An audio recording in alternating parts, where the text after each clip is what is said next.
Her father locked her with poisonous snakes after her mother died giving birth to her. But after 1 hour, she was still breathing. The snakes didn't bite her. They knew who she was, the heir to the moon goddess. Even without the magic ring her mother had given her. Talia, this will awaken your powers. Her father stole it. This ring belongs to me.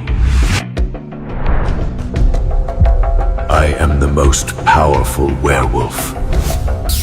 And he threw her away like trash, but she survived, only to become a slave in her own home and a toy for her stepsister. And for 18 years, her stepsister found new ways to torture her. And today was Marcy's big day. Like always, Marcy made sure she wouldn't dare outshine her. Clean it up, Marcy ordered. The princess was always cruel, but with whispers of a powerful guest's arrival, her temper burned hotter than ever. Talia scrubbed the floor, the bruises on her knees mirroring those across her body. She had no way of knowing her fate was about to change, no way of knowing that Alpha Daemon, the most powerful pack leader in the realm, would soon catch her irresistible scent. Talia lived in the shadows, beaten, starved, shoved into the attic like trash. Her days were spent scrubbing, serving, surviving. Her nights were spent curled on a moldy mattress with a tattered copy of Cinderella, the last piece of a life stolen long ago. She knew fairy tales didn't come true, not for her.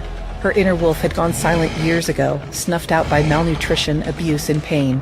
Without it, she was nothing more than a human in a world of predators. Why had her inner wolf abandoned her?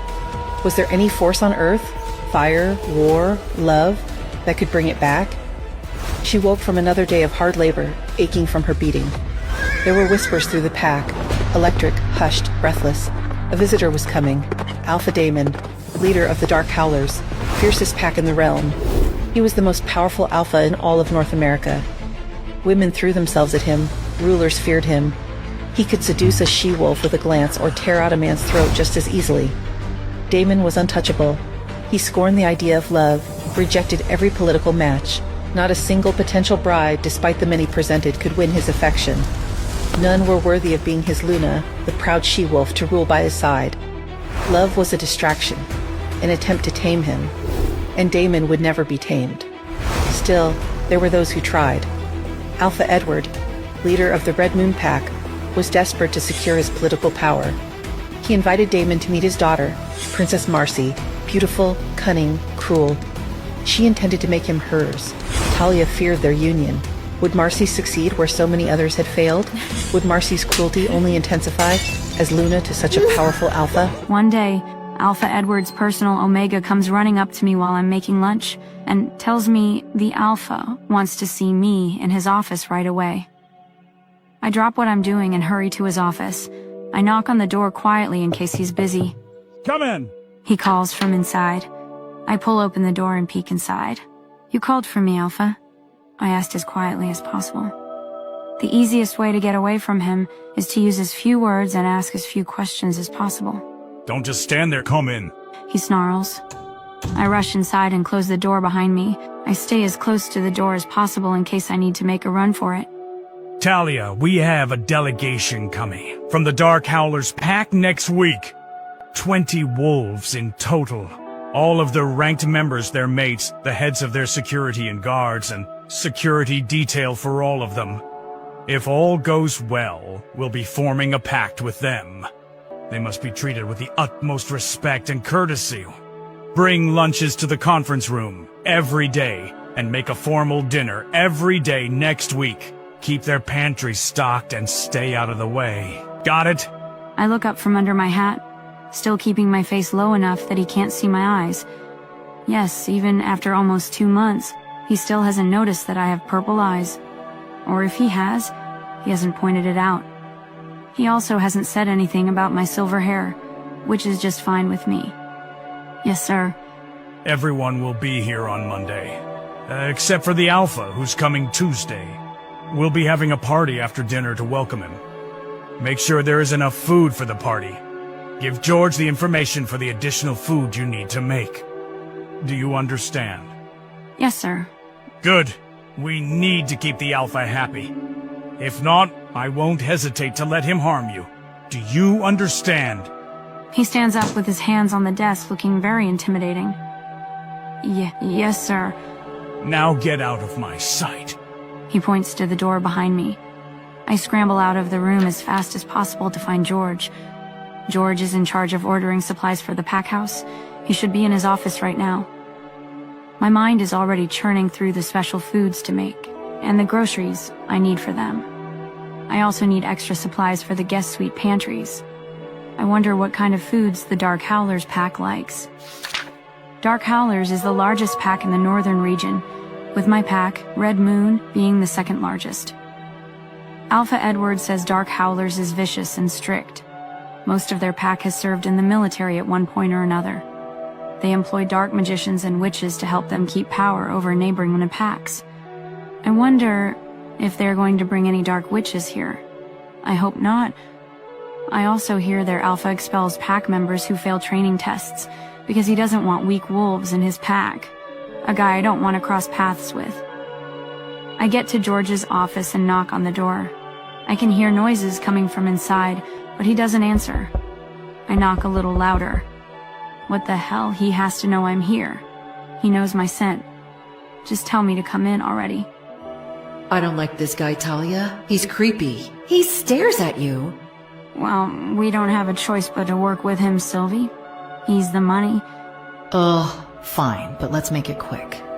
I knock again, more impatiently this time. What is it? He finally growls from inside. I open the door to find there's a female wolf sitting on his desk. She hides her face in his chest. I can't see who she was, but there is no denying whose scent it is. George is not wearing any pants and he is sweating. Get the hell out, Talia. I'm busy here. I stand there wide-eyed, jaw slack for a moment. I can't be seeing this. George is having a fun time in his office with Luna Layla. Get out, Talia. He yells louder. I come to my senses and slam the door closed. I run back to the kitchen as fast as I can. I can feel the drip of sweat down my face. If anyone finds out what I just saw, I am finished. Sylvie thinks it's hilarious. She laughs in my head throughout lunch preparation. I'm just trying to erase the scene from my mind. I'm about to take the platters out to the dining room when George comes charging into the kitchen. He makes a beeline for me. You understand, you little monster? I'm paralyzed with fear. I can't answer. I can't even nod. Suddenly, I feel like I'm falling backwards in my mind. I blink quickly a few times. It feels like I'm looking out of someone else's eyes. Let her go. The voice comes from me, but it isn't my voice. It's Sylvie. Her voice booms and sounds almost ethereal. The dishes on the counter shake as she growls deeply at George. I watch helplessly as my hands glow violet and grab George's wrists. As I grab him, his eyes widen in fear, and he starts howling in pain. A sizzling sound comes from where my hands connect with his skin. He quickly releases my neck, and we both fall to the ground. How are you doing this? What are you, Talia? I stand up, feeling much taller than my 5-foot-tall frame. Sylvie's voice booms from me. I am a warrior child of the moon goddess. And if you tell anyone what has happened here today, I will make you suffer. George scoots back on his backside away from me, wide-eyed, then clambers up and runs away as fast as he can. Suddenly, I come back into my normal state of mind, and I fall back to the ground, exhausted. My hands are no longer glowing, but they feel like they are on and full of static electricity. Sylvie, what was that? I couldn't help it. He was threatening you. Okay, but what was with the glowy purple burnt hands thing? That's not normal. Talia, we've been through this. You are a child of the moon goddess. You are special. There is more too, you will see, after we shift for the first time. Until then, I'm not strong enough to show you. Besides, it isn't like I hurt him badly. His wolf will heal him before he is back in his office. I do. Wait, you mean the moon goddess is my actual mom? Like she gave birth to me specifically? Not just like mother of all werewolves because she created us a gazillion years ago? That's what I've been saying since I came. It's not my fault you didn't believe me. Sylvia's already healing me from the break, but my face is going to be bruised for a couple of days. I pull my hat down low so no one can see the bruises, then pick up the first 2 platters and rush out to the dining room. Okay.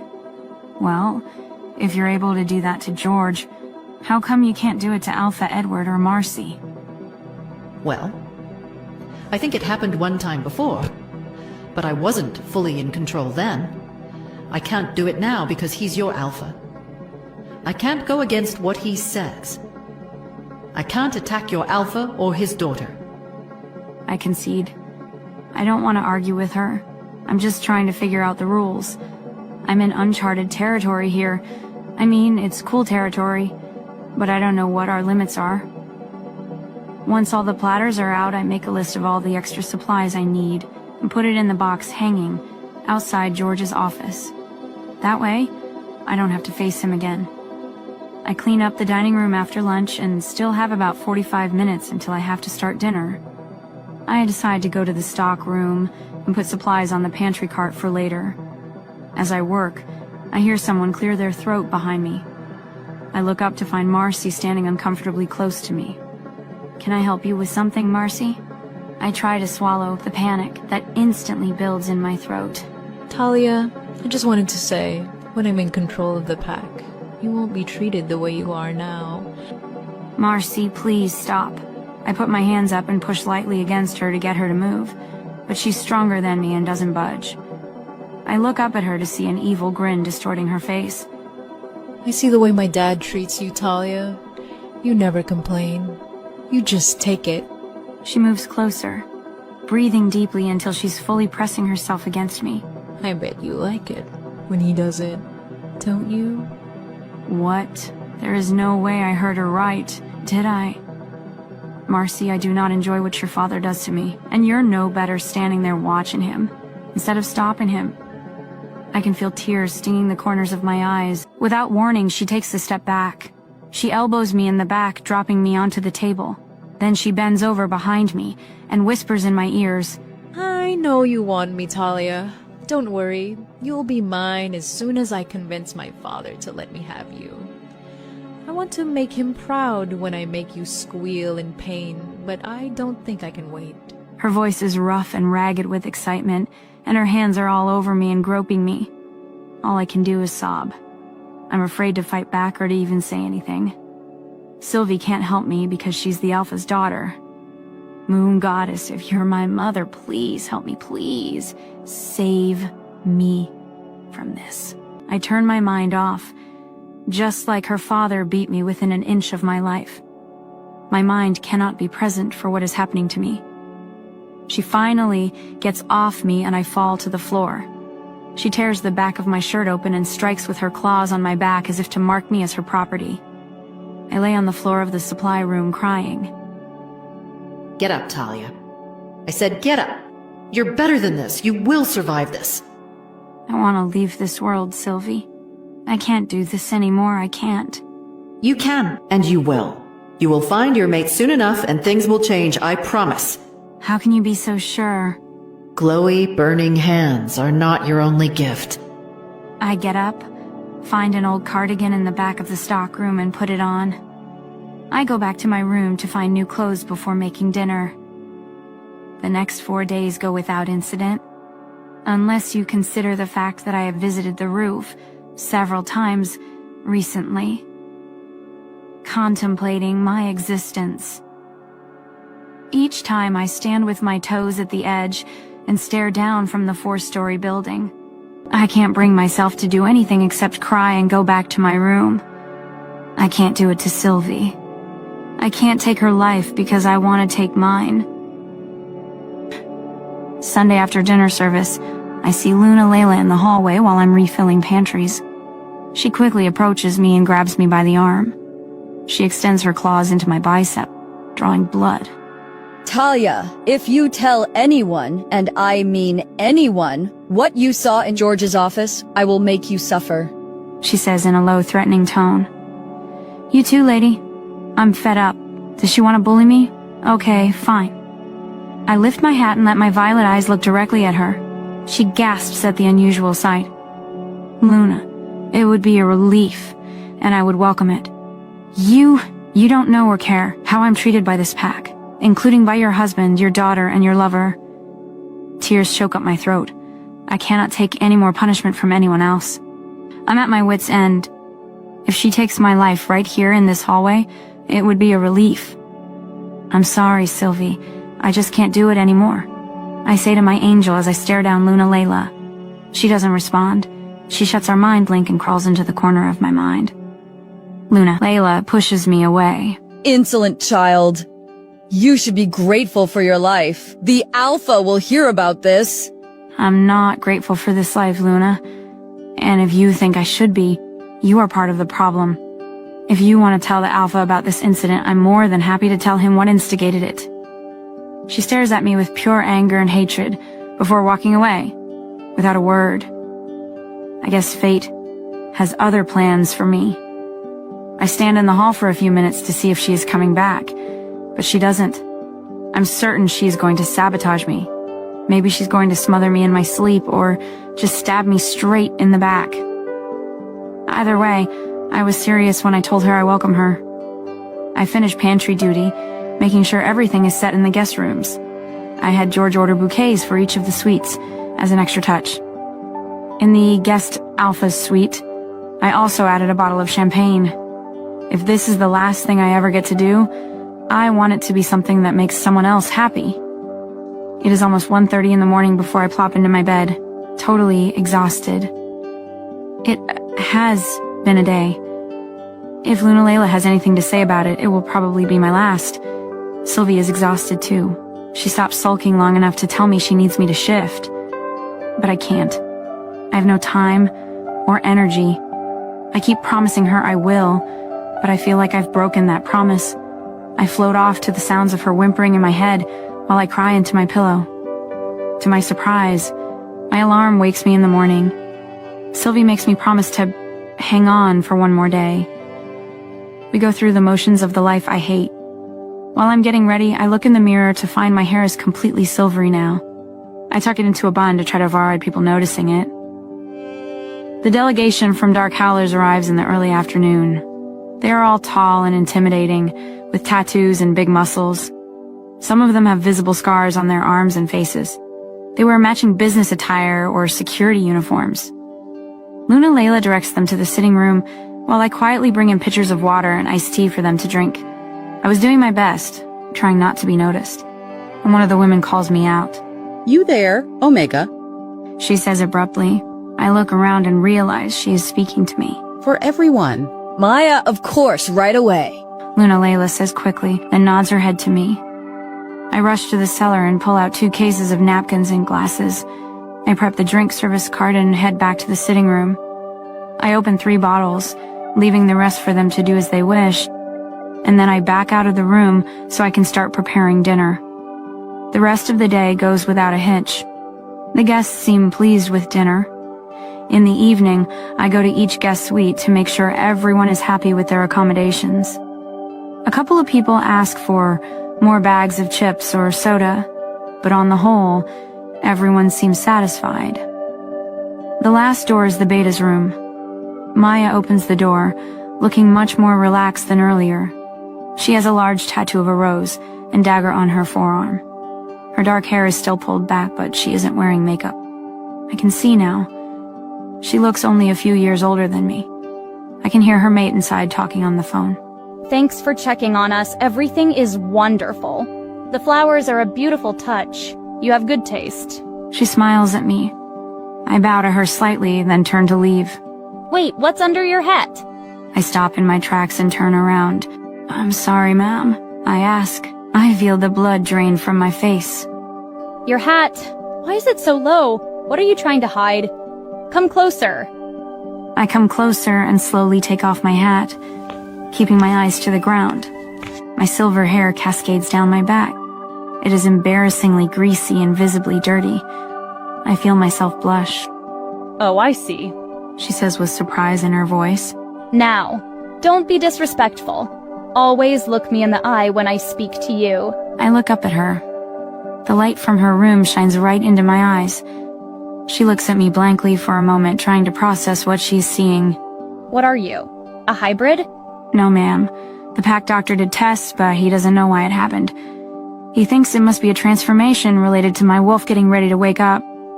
I mean, it's not a lie. It's just not the whole truth, right? How am I supposed to tell a stranger that my wolf says that I'm the moon goddess's actual daughter, and that is why I have silver hair and violet eyes? She grabs my chin and pulls my face closer to hers, inspecting closely. And does the pack doctor know that someone has broken your nose recently? You still have bruises. I'm not going to elaborate or implicate anyone in this conversation with someone I do not know. Who's at the door, Maya? Just the Omega assigned to us, Caden? What's your name again? It's Talia, ma'am. I'm not an Omega, though. I'm just a servant. Her name is Talia. She picked out my beautiful flowers. She's still talking to her mate, but she hasn't taken her eyes off me as if she's trying to size me up for some reason. Her brow furrows slightly as she stares. She's making me self-conscious. That's nice. Ask her if I can get bubbly water in the refrigerator. No problem, ma'am. She and I share a smile at bubbly water. I will bring it shortly and leave it at the door. Thank you. Oh, and Talia, if those bruises aren't healed by tomorrow morning, find some powder. Alpha Damon does not tolerate seeing injuries like that. Yes, ma'am. I run to the stockroom, get 4 bottles of San Pellegrino and put them in front of the door, then run away as fast as I can. 1 million questions run through my head. Would their Alpha be angry for being weaker than other wolves, even if I was not part of his pack? Was she going to tell Alpha Edward about my unusual features? Was she going to call him out for letting someone break my nose? I mean, lady, if you think that is bad, I got some news you're not gonna like, and then I'm dead meat by your Alpha, for sure. Alpha Edward comes down later and whips me for not having all the items our guests wanted. By morning, Sylvie has still not been able to fully heal me. I'm in so much pain. Everything is a struggle. Cooking, carrying breakfast trays, leaning over to clean tables. Every move causes scabs to open and bleed, making the back of my shirt damp with blood. Maya makes eye contact with me a couple of times. She can tell something was wrong but doesn't say anything. For some reason she can't explain, Sylvie is bouncing around in my head all morning. The beta is so nice. I can't wait to meet the Alpha and Luna. Sylvie is bouncing around in my head all morning. The beta is so nice. I can't wait to meet the Alpha and Luna. Sylvie, come on. We're not going to get to meet the Alpha and Luna. We're going to melt into the wallpaper and pretend we don't exist. I want to meet them. Okay, well, I hate to disappoint you, but you're going to be disappointed. Layla comes in while I'm prepping lunch to let me know that Alpha has arrived. And I need to make lunch for him as well. There is no Luna. He doesn't have a mate. And according to Layla, he's handsome. Not that it matters to me, because I'm going to be wallpaper. I don't want him to notice me at all. I take the trays to the conference room. Alpha Damon is not there, but there is a spot at the table where he is supposed to sit. I leave his meal at the empty seat. Everyone from the Dark Howlers pack politely thanks me as I lay out plates in front of them. Their manners betray their intimidating features. No one from the Red Moon pack says a word to me as I serve them. I collect the trays and walk out quietly. Layla lets me know she will clean the plates so I can focus on dinner and food for the party. I go to the kitchen, but need a minute to collect myself before I get started on dinner. I go out the back door and stand on the stoop. In the distance, I don't recognize him. It must be the Alpha from Dark Howlers. He is too far away for me to see his actual features, though. All I can see is a tall figure with dark hair and a suit. It smells like... I swear, it smells like coffee or dark chocolate. This guy was a mocha drinker. I laughed to myself at the thought of the big, bad Alpha of Dark Howlers sipping on a mochaccino. I make a 4-course meal of Caesar salad, bacon-wrapped shrimp appetizers, beef Wellington with braised Brussels sprouts for the main dish, and a key lime pie for dessert. I also make bruschetta, tomato fritters, mini calzones, assorted veggie trays with dip, and chocolate truffles to serve for the party. I finished the desserts and veggie trays between breakfast and lunch, so there was less for me to worry about now. I realized Sylvie's advice of finding happiness in cooking has helped me enjoy making this dinner. Maybe because I'm serving people other than my pack, or maybe it's because I'm making special food, not just the regular stuff I make for the pack. Either way, I don't mind my work today. I felt a sense of pride in it. There are servers for dinner service since it's a formal event. I stay in the kitchen and make sure everything is plated and going out the door in perfect condition. I'm in the zone. I peek out from the kitchen after each course is served. People seem to enjoy the food, which is a relief. I notice Alpha Edward is getting pretty drunk. Luna Layla keeps taking his glass away from him, but he keeps ordering the Omegas to give him more. The dining room is extra crowded, so I don't get a better look at Alpha Damon. Maya sees me peeking out from the kitchen and gives me a wink and thumbs up. I smile and give a little wave before pulling my head back. I help the servers take the party food to the tables at the edges of the ballroom. I also make sure the bars in the corners are fully stocked. The DJ is finishing setting up, and colorful lights are sliding across the floor. Party balloons and streamers are hanging all over the place. The first few guests are starting to wander in, which is my cue to duck out the back door. Luckily, the dinner servers will clean up the dinner service tonight, which gives me extra time to restock pantries. I head upstairs to the stockroom and load the cart up. I'm humming to myself as I go from room to room. I feel an odd sense of calm as I go. You're in a good mood. I guess. I'm not sure why, though. My back and feet still hurt. Well, I'm happy that you're happy, for once. This version of you is pretty cool. Thanks, Sylvie. You're not half bad yourself. I finished stocking the ranked pack members' rooms on the 4th and 3rd floors. Then I head to the 2nd floor where the guest suites are. The cleaning staff has cleaned everything. I just need to restock the toiletries, pantry items, and refrigerators. I make quick work of the rooms. I remember to stock the Beta's room with more bottles of San Pellegrino, refresh the flowers, and leave a little tent card with a handwritten smiley face on the kitchenette counter. It's almost midnight now. Everyone is still in the ballroom partying. I close the door to the Beta's suite and move to the Alpha's suite door. It's the last room left for the night. I know he's at the party too, but I knock first, just in case. I lean my ear against the door. I don't hear a reply. I slip the key card in the slot and open the door, but the moment I looked inside, my heart stopped, and I froze. Standing there was the most handsome werewolf I've ever seen in my life. Easily 6 foot, 6 inches tall, looked to be about 250 pounds of solid muscle with the broadest shoulders, but he wasn't alone. An icy blonde stood in front of him with her hands undoing his belt. The smell of coffee and dark chocolate filled the air, and my mind went hazy as I froze, seeing 2 piercing blue eyes staring back at me. "Stop!" he shouted. "Is this it? Is this the day I die?" I wondered. I was only doing my job, but that did not change the fact that I had witnessed something that should not have been seen. Before I could move, he lunged forward and roughly pinned me against the floor outside the room with a low growl. He placed both hands on my shoulders, preventing me from escaping, put his face against my neck, and inhaled deeply. "Alpha Damon, is this Omega trying to steal something?" a guard said, seeing the struggle. "Get back," he snarled, flashing his large fangs. "Mine," he growled. Over his shoulder, I could faintly see Marcy staring daggers at me, and down the hall, I heard Alpha Edward shouting.